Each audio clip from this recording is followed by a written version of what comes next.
We are talking about soil blockers.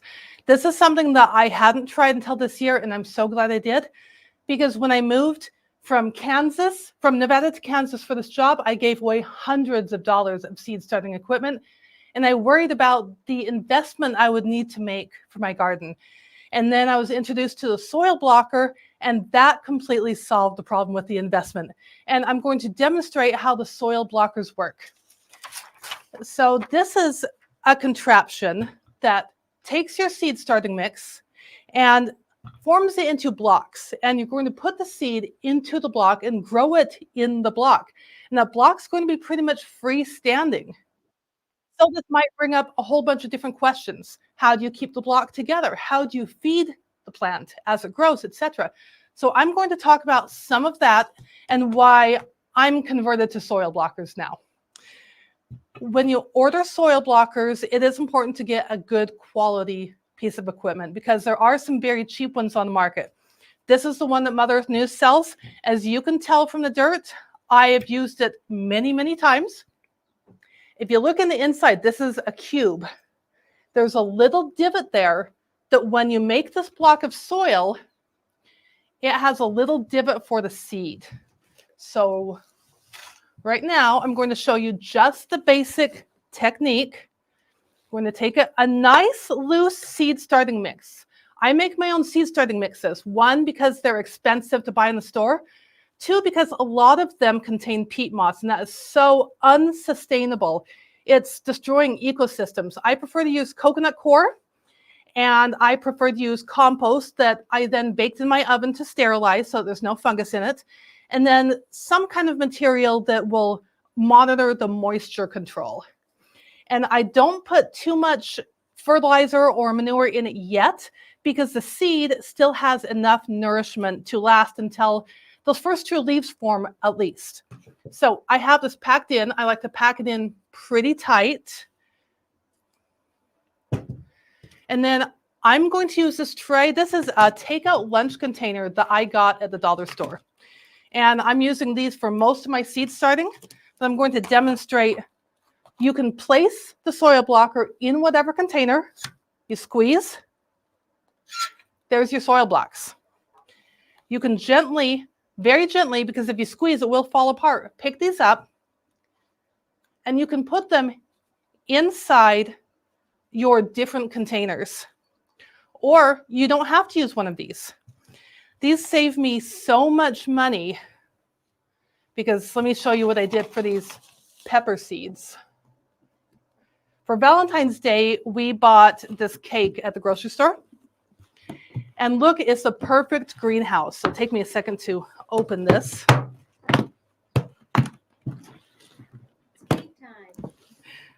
The very cheapest seed trays I found that act as greenhouses, we're talking $2.50 for a very flimsy bottom, $2.50 for a very flimsy top.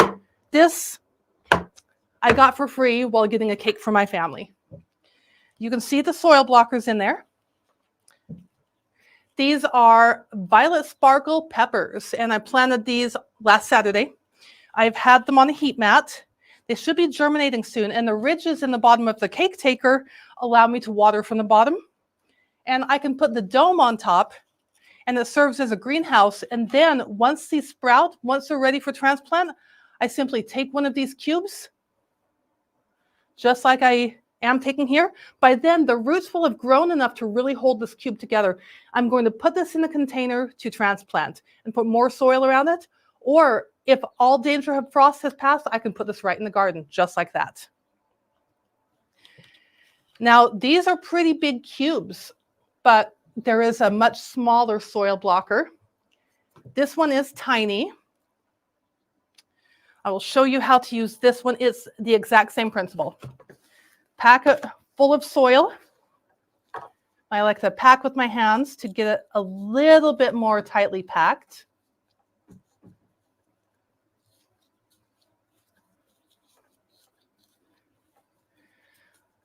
You think it's going to take a little while to pack all these, but then you realize it comes out in these perfect cubes with a divot already in it.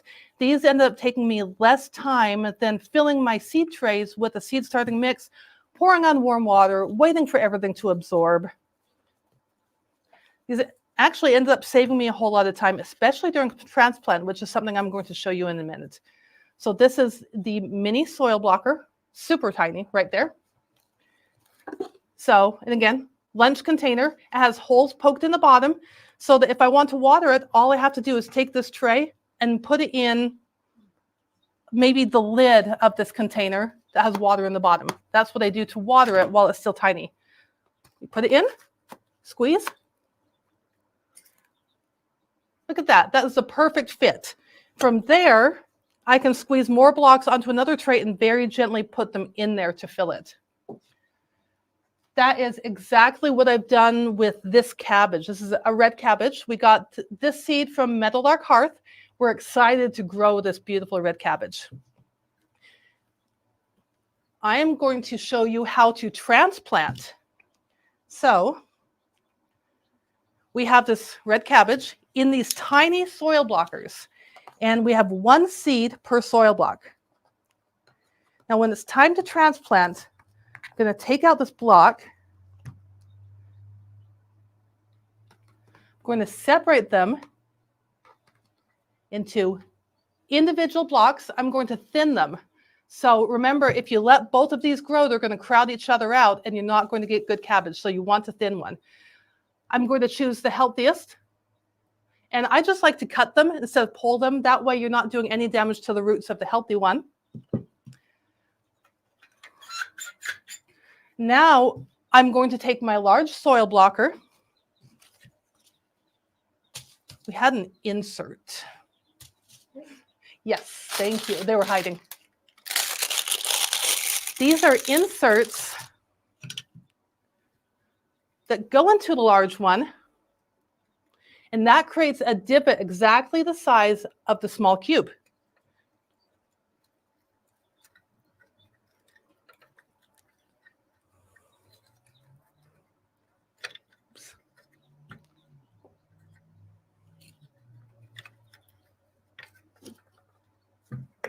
So I'm putting it in. You can see the divot is right there. Pack it full of soil. And the great thing is, if you mess up, just repack the soil. Also, when I'm transplanting, we were transplanting onions and shallots last week, and Alyssa said, well, what should I do with the rest of the soil? Should I put it in the garden? I said, no, I'll just take it home. I'll bake it in my oven to sterilize it in case any mold grew, because some mold had, and I'll reuse it. And so I just baked it, and I'll reuse it for the tomatoes I'm going to start later on. Now, why do you sterilize? Because when you're growing these seeds inside, the temperature is perfect for mold to grow. And mold is that damping off where the stem gets really pinched, and it will kill your plant. Okay, here's the block. Oops. If it falls apart, that's okay, because I'm just putting it back using my knife. Nothing's perfect in gardening, right? That's the point. We can all garden however way works best for us. I'm going to take that cabbage and I'm putting it right in there. That cabbage is now transplanted. It's that easy. Now I can put this on a tray and keep watering from below, or I can put it into a cup. I find the trays work better because it saves me a lot of space. So if I have 12 red solo cups of peppers versus this one, this 12 is going to be easier to take outside. If I don't want a huge plant light setup, I'm going to want to keep taking them outside whenever it's warm enough for them to be under the sun. So I have 20 cabbage here. I have a question. Yes, question. Tammy's asking, how do you keep them from collapsing when watering? Good question, Tammy. If you don't have the soil mix wet enough to begin with, then you'll notice a failure when you're creating the soil blocks. In fact, when this soil block kind of collapsed, this mixture could have been a little bit wetter. I found that once you're packing the soil in, if a little water, not much, but little comes out the bottom, it's wet enough. You want it to hold together from the start so that you can squeeze it and it holds together.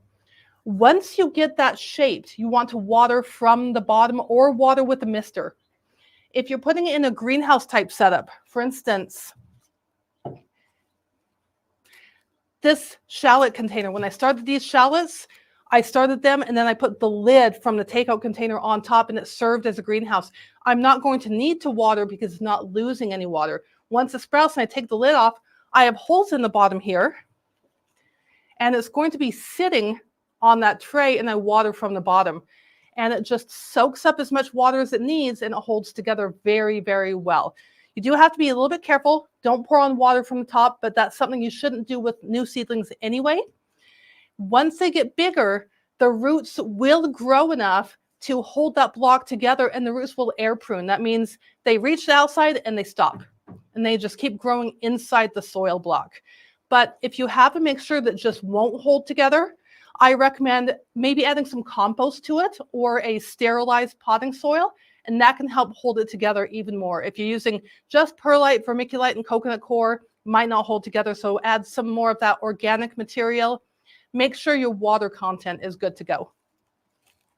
While I have these shallots here, these are Zabroon shallots, and we got these seeds from Annie's Heirloom Organic, and that's a lot of shallots in a container, right?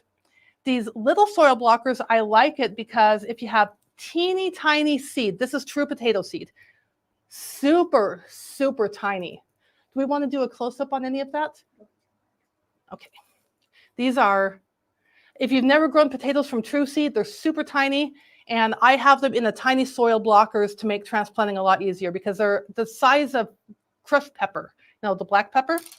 So the good thing about alliums is that you can bunch the roots together, and then when you transplant them, you can separate, and the roots can handle that just fine. So here, I basically put 2 soil blocker cubes in here. I put the shallot seeds on top. I covered them with a little bit of soil. Now, if you are having a hard time with the blocks holding together and you use pockets like this in a tray, that can help hold them together. So I have a different mix. This is a seed starting mix, but with more nutrition. It has more manure added to it and more compost added to it. So at this point, the plant is done with the nutrition that's in the seed. It needs more food. So, like I said, onions are hardy. See how I just grabbed this? Those roots go straight down. I'm going to put both of these blocks in the same cup. Crunch them together. Put a little bit of this mix in the bottom. Put the blocks together. And I'm transplanting. And this is probably 200 shallot plants right here. That is obviously going to take up a whole lot of space when it's in the garden, but thanks to the soil blockers, when it's the end of February and it's still freezing every night, it's as easy as that one. Do we have any questions about the soil blockers or anything you'd like to see me demonstrate? There is a question. Since cocoa perlite doesn't have any kind of nutrients, how much and how often do you water seedlings in cocoa? Good question, because as I said earlier, that seed, basically that starch that we like so much in seed products like wheat, that is the food for the seedling. And when the seed germinates, when it has just its cotyledons, which is its first leaves, it can survive just fine on the food that's in that seed. Up until you see those first true leaves form, they really don't need anything else. So that coconut coir with no nutrition is just fine. If you start seeing those first true leaves develop, which look completely different from the cotyledons, and you start seeing a little chlorosis, that's when the leaf starts to get a little bit lighter, a little bit more yellow. What I like to do is take maybe we use a Neptune's Harvest. It's a seaweed emulsion. You can use a fish emulsion. Add that to your water, and when you water from the bottom, that's going to give it more nutrition until you can get it to the point where you're ready to transplant.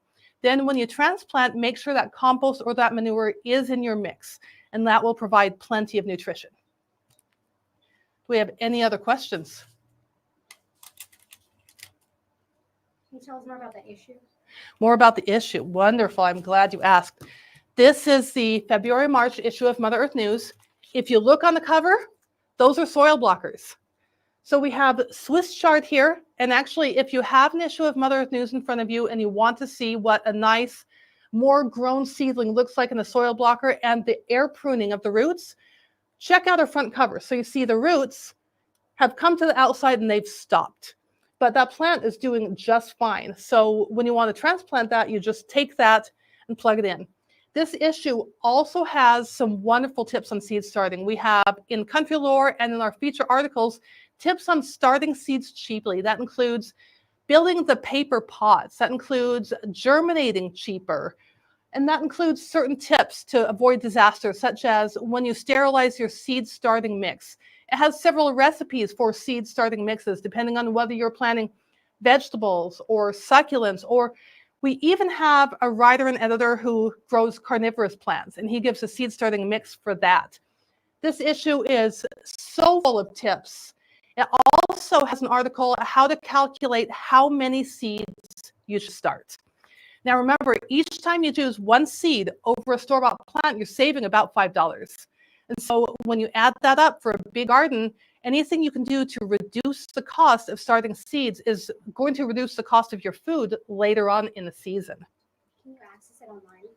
You can access this online. We have the Mother Earth News membership, which allows you access to all of the content on the Mother Earth News website. And we have the Mother Earth News app. And we also have an app called Maz, where you can also read that. So you can access all of this online, or you can get the paper copy, however you basically digest your information. I prefer digital because I'm always on the go, and I don't like composting colored paper. But it is nice to also be able to bookmark this. But you can find many of those videos also online, and this video will be online on motherearthnews.com after we're done going live. It'll be online by the end of the week. We also have a webinar next week, same time, on Mother Earth News, where we're going to talk about seed starting, and we're going to go into some very specific tips, such as calculating how deep to plant each seed. There is a formula, there is a distance for each seed. Why you should sterilize stuff. Talk about the nutrition that the seeds need. We'll talk about germination temperatures, whether or not you need a heat mat. It's specific to each type of seed, when they can go outside. So if you tune in next week, that's 1 o'clock Central, so that would be 11 a.m. Pacific, 2 p.m. Eastern on motherearthnews.com, and you can ask your questions. So if you're planning ahead of time, think of those burning questions that you've been dying to ask. We can talk about peppers, we can talk about cabbage, we can talk about shallots, and we can also talk about a lot of different herbs that you can plant to put in your garden. So this is definitely a very valuable webinar to take. The Mother Earth News membership is only about $35 a year, and that's 7 plants. If you plant 7 seeds versus buying 7 plants, you've paid for that membership. And we can tell you all these tips, and it will be taught by a master gardener and a gardener, me, who's not a master gardener, but I've been gardening for 35 years. So we've learned a few things in different climates. If you live near Midland, Michigan, this weekend, you can come to the Central Michigan Seed Swap, and we will have our bookstore there, and we will have some representatives from the Mother Earth News team. We will have soil blockers there.